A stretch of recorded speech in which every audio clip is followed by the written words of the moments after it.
అనేకదంతం భక్తానాం ఏకదంతముపాస్మహే. ఆదౌ పూజ్యో గణాధిప.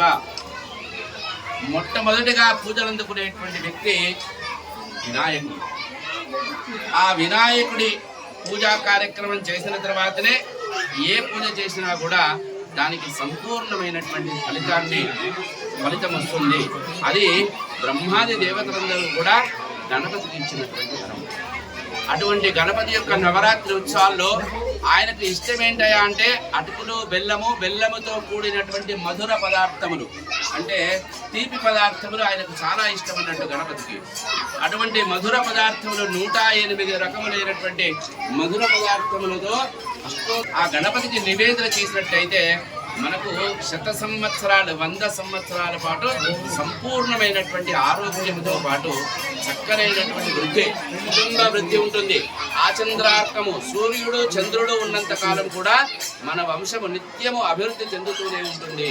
అంతటి విశేషమైనటువంటి ఫలితాన్ని ఇచ్చేటువంటి వాడు ఆ మోదక ప్రియుడు. మోదకుడు అంటేనే ఉండ్రాళ్ళు. ఆ ఉండ్రాళ్ళు చేసేటువంటిదే బెల్లముతో కూడినటువంటి, బియ్యపు పిండి బెల్లముతో కూడినటువంటి పదార్థము.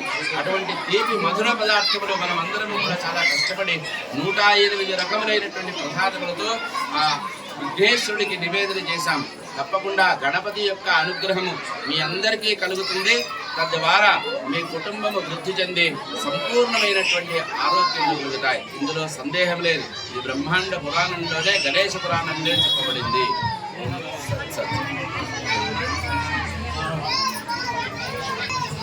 బోలో గణేశ భగవానికి, గణపతి బప్పా.